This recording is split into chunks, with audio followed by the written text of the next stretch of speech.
Hi hello నమస్తే, నేను మీ mister Y Reddy. ఈ వీడియోలో సంగీతం మూవీ గురించి మనం మాట్లాడుకోబోతున్నాం. ఆ మూవీ ఎలా ఉండింది, అందులో ఉన్న టెక్నికల్ విషయాలు ఏంటి, ఈ మూవీ తీసిన 95 years ఓల్డ్ మ్యాన్ ఎవరు, వాటన్నిటి గురించి మనం ఈ వీడియోలో మాట్లాడుకుందాం. సో ఫ్రెండ్స్, కొత్తగా ఎవరైతే మన ఛానల్ చూస్తున్నారో సబ్స్క్రైబ్ చేసుకోండి. ఆల్రెడీ సబ్స్క్రైబ్ చేసుకున్న వాళ్ళు ఒక లైక్ అయితే ఇవ్వండి. ఎందుకంటే మన ఛానల్లో ఇప్పటి నుంచి మూవీ రివ్యూస్ కూడా స్టార్ట్ చేసామని చెప్పాం కదా. మూవీ రివ్యూస్ కూడా ఖచ్చితంగా పాజిటివ్గా ఇస్తాను, మంచి కంటెంట్ తోటి ఇస్తానని నేనైతే మీకు ప్రామిస్ చేస్తున్నా. సో తప్పకుండా లైక్ చేయండి అండ్ కొత్తగా చూసే వాళ్ళు సబ్స్క్రైబ్ చేసుకోండి. సో మనము వీడియోలోకి వెళ్ళిపోదాం. సంగీతం అనే మూవీ గురించి మాట్లాడుకుంటే, ఇప్పుడు అంటే మోసకొట్టుడు ధోరణిలో వెళ్తున్న మూవీస్ కు ఒక కొత్తదనంగా వచ్చిన మూవీ సంగీతం అని చెప్పాలన్నమాట. ఎందుకంటే ఈ సినిమా ఐడియా వచ్చేసరికి 50 సంవత్సరాల క్రితం వచ్చిన ఐడియా అంటండి, సంగీతం శ్రీనివాసరావు గారు.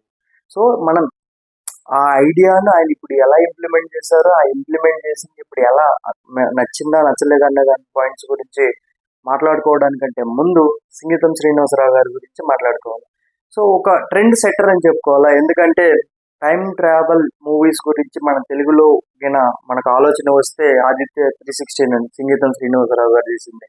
తర్వాత ఒక మరుగుజ్జును హీరోగా పెట్టి మూవీ తీయొచ్చు అనేది కమల్ హాసన్ గారితో తీశారు, అది కూడా మన సంగీతం శ్రీనివాసరావు గారు. ఇంత ఎందుకండి, అసలు మాటలే లేకుండా ఒక మూవీ తీయగలిగారంటే మీరు నమ్మగలరా? సో అదే పుష్పక విమానం, అది కూడా కమల్ హాసన్ గారితో సంగీత శ్రీనివాసరావు గారు చేశారు. ఇలాంటి ఎన్నో ఎన్నో ప్రయోగాలు ఆయన చేశారు. సో అలాంటి ప్రయోగం కిందకి వచ్చిందే మన ఈ మూవీ అన్నమాట. సో సంగీతం, ఈ సంగీతం అనే మూవీని నేను హైలైట్ గా చెప్తాను మీకు. ఏం లేదండి, మనం జనరల్ గా మనం మాట్లాడుకునే మాటలు ఉంటాయి కదా. సో ఈ మాటల్ని పాటల రూపంలోకి తీసుకొచ్చారనమాట. ఆ పాటల రూపంలో ఎందుకు వచ్చాయి ఆ పాటలు, అంటే పాటలకి ఎలా రావాల్సి వచ్చింది అనే దాని గురించి మనం మూవీలోకి వెళ్తే తెలుసుకోవచ్చు.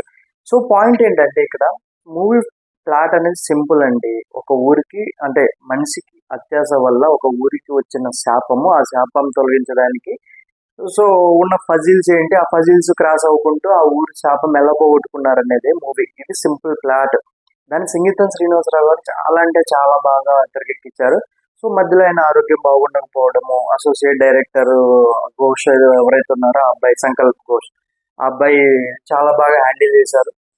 ఈ మూవీ గురించి ఎందుకు మాట్లాడుకోవాలంటే మనం, సో ఈ మూవీకి నాగాశ్విన్ ఒక పిల్లర్ గా ఉన్నారు. సో నాగాశ్విన్ మీ అందరికి తెలిసిందే కదా, కల్కి, మహానటి ఇలాంటి మూవీస్ కు ఒక డైరెక్టర్ అనమాట. నాకు నాగాశ్విన్ మూవీస్ లో బాగా నచ్చిన మూవీ అవడే సుబ్రహ్మణ్యం, ఒక మనిషి జీవితం గురించి చెప్పే మూవీ అనమాట.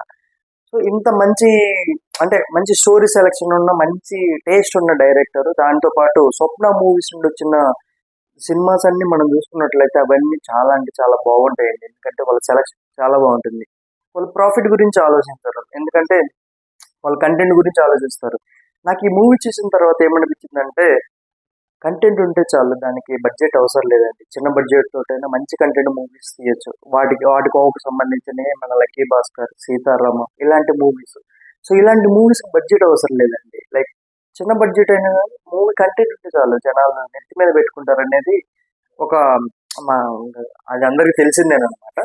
సో ఇక్కడ చూసుకున్నట్లయితే మనం ఈ మూవీకి వచ్చినట్లయితే, సో కుబేరపురం అనే ఊరిలో గోల్డ్ మైన్స్ ఉంటాయండి. గోల్డ్ మైన్స్ కి సంబంధించి రేణుక, ఆవిడ ఫాదర్ ఎవరైతే ఉన్నారో వాళ్ళు అక్రమ మైనింగ్ చేస్తుంటారు. అక్రమ మైనింగ్ చేసుకుంటూ ఈ ఊరి జనాలను ఉపయోగించుకుంటారు అనమాట. దానివల్ల ఆ ఊరికి వాళ్ళు మాటలను పాటలుగా పాడే ఒక ఏమంటారు శాపం వస్తుంది. శాపం వచ్చిన తర్వాత హీరో అయాన్, హీరో చాలా బాగా చేశాడు ఈ అబ్బాయి.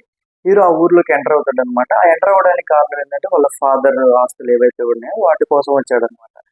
సో చాలా అంటే చాలా బాగా చేశాడు ఈ అబ్బాయి. ఫస్ట్ మూవీ అయినా కానీ దాని తర్వాత హీరోయిన్ ఆలీసా ఆలీసా అమ్మాయి గురించి కూడా మనం మాట్లాడుకోవాలి. ఆ అమ్మాయి కూడా చాలా బాగా చేసింది. కాకపోతే కొన్ని కొన్ని చోట్ల కొంచెం ఆవిడ వాయిస్ కొంచెం ఇరిటేషన్ కనిపిస్తుంది కానీ, బట్ యాక్టింగ్ అయితే బాగా చేసింది అనమాట.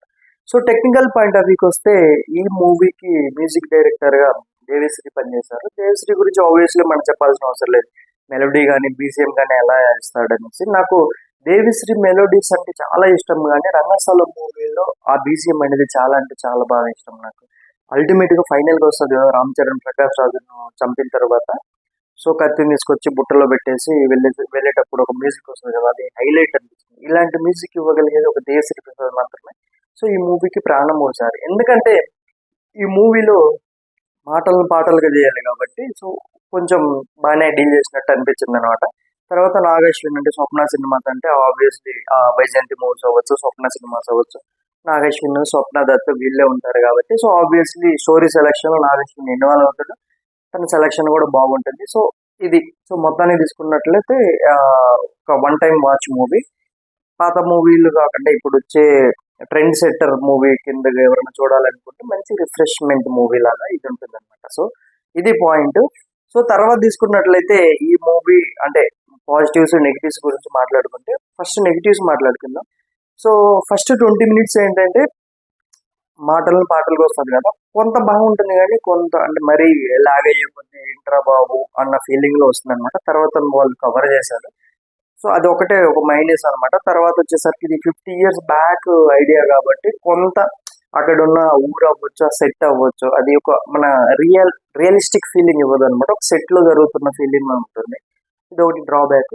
సో ఆబ్వియస్లీ ప్లస్ పాయింట్స్ వచ్చేసరికి బీజిఎం, తర్వాత వచ్చేసరికి స్టోరీ సెలెక్షన్, సంగీతం శ్రీనివాసరావు గారు. ఆయన కోసమైనా 95 years ఓల్డ్ ఆయన కోసమైనా మనం ఈ మూవీ చూడొచ్చండి. సో తప్పకుండా మీరు ఈ మూవీ చూస్తారని నేను అనుకుంటున్నా. కొత్తగా ఎవరైతే మన ఛానల్ చూస్తున్నారో సబ్స్క్రైబ్ చేసుకోండి. అండ్ ఆల్రెడీ సబ్స్క్రైబ్ చేసుకున్న వాళ్ళంటే లైక్ చేయండి, ఎందుకంటే యూట్యూబ్ నా వీడియోని ఎక్కువ మందికి రికమెండ్ చేస్తుంది. అలాగే నేను కానీ నా ఛానల్ కానీ గ్రో అవ్వడానికి చాలా ఉపయోగపడుతుంది అనమాట. Okay, thank you. నేను మీ మిస్టర్ బైరెడ్డి.